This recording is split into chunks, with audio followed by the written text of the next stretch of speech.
سلام، خیلی مخلصم. خیلی خوش اومدید به اولین ویدیو از چنل خودتون، چنل Explore World with امیرعلی.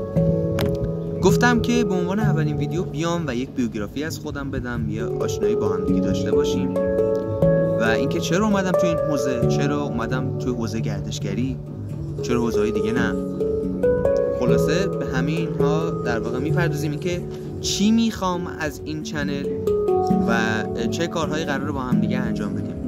اول از همه یه بیوگرافی از خودم میدم. من امیرعلی هستم، کوچیک شما، متولد 1 دی 1387 که به میلادی میشه 21 دسامبر 2008.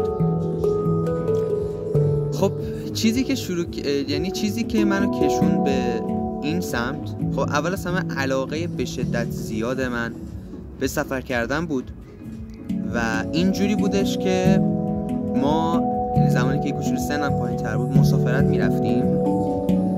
خب فرق نمیکرد زمانش که باشه، نصف شب باشه، صبح باشه، بعد از ظهر باشه، من بیدار بودم در هر صورت. اون موقعی که داشتیم مسافرت میکردیم و میرفتیم به یه جایی، من بیدار بودم و از مناظر فیلم برداری میکردم یا مناظر رو نگاه میکردم و لذت میبردم و دنبال این بودم از موقعی که وارد سوشال مدیا شدم، از طریق یه پیج اینستاگرام یا از طریق هر راه که شده، بتونم اون چیزایی که خودم تجربه میکنم، اون جاهایی که خودم میرم و بتونم با دیگران به اشتراک بذارم و یه اطلاعاتی رو بهشون ارائه بدم. و از طرفی دیگه خب چرا یوتیوب شروع کردم؟ از چند سال پیش، یعنی حدوداً از 3-4 سال پیش که ویدیوی یوتیوبرهای دیگر رو نگاه می‌کردم، خب علاقه من به یوتیوب بیشتر شد و دنبال این بودم که شروعش کنم، ولی اینکه بیام تو چه حوزه‌ای هنوز نمیدونستم. با خودم چی کارم قراره تو چه حوزه‌ای شروع کنم، تا اینکه اومدم و با پدر عزیزم مشورت کردم و تصمیم گرفتم که بیام تو این حوزه. خب چون حوزه‌ای که هم بهش علاقه دارم، همین که اطلاعات خیلی زیادی در موردش دارم، برای تعریف از خود نباشه، و کلا دوستش دارم. هدفی که توی این چنل دارم، هدفش خیلی زیاده که میریم و دونه به دونه بهش میپردازیم.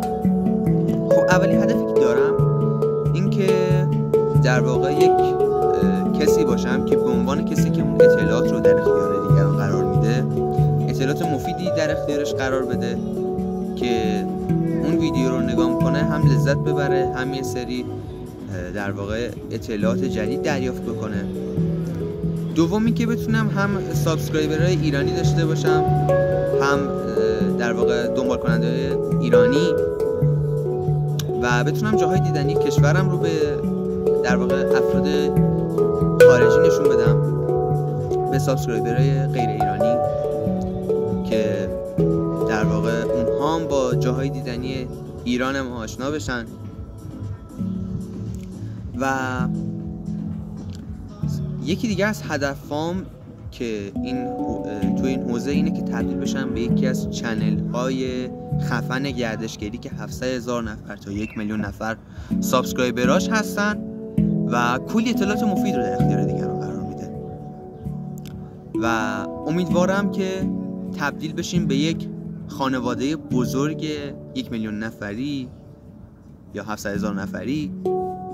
خلاصه یه خانواده خیلی بزرگ، میلیونی دیگه، کلی با هم دیگه کیف کنیم و امیدوارم آدمی باشم توی این چنل که بتونم بهترین خودم رو خدمت دیگران قرار بدم، یعنی بهترین خودم رو به دیگران ارائه کنم.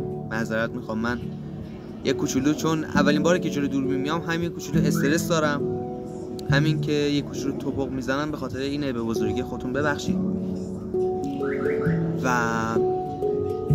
امیدوارم که روز به روز بتونم محتواهای باحال‌تر، با کیفیت‌تر و آموزنده تری رو خدمت شما ارائه بدم، تا جایی که در حد توانم باشه، یعنی تا جایی که ازشون اطلاعات داشته باشم، از جاهای دیدنی کشورمون، از جاهای خیلی خفن کشورمون و همچنین از جاهای دیدنی خفن جهان سعی میکنم که براتون تولید محتوا بکنم و جایی که خودم رفتم، جایی که در واقع در موردشون اطلاعات دارم رو اینجا باتون به اشتراک میذارم و سرتون رو درد نیارم دیگه.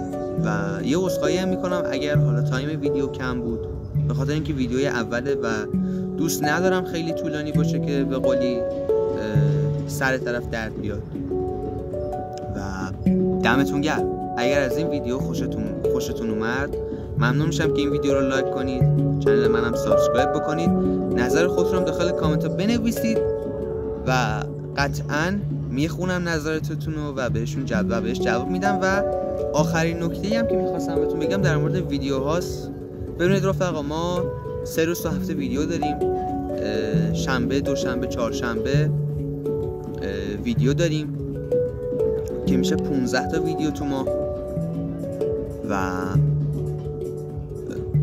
پیج اینستاگرام من رو هم خوشحال میشم فالو کنید، توی دیسکریپشن میذارم. و به امید بزرگ شدن روز به روز خانواده‌ام. دم همتون گرم تا یه ویدیو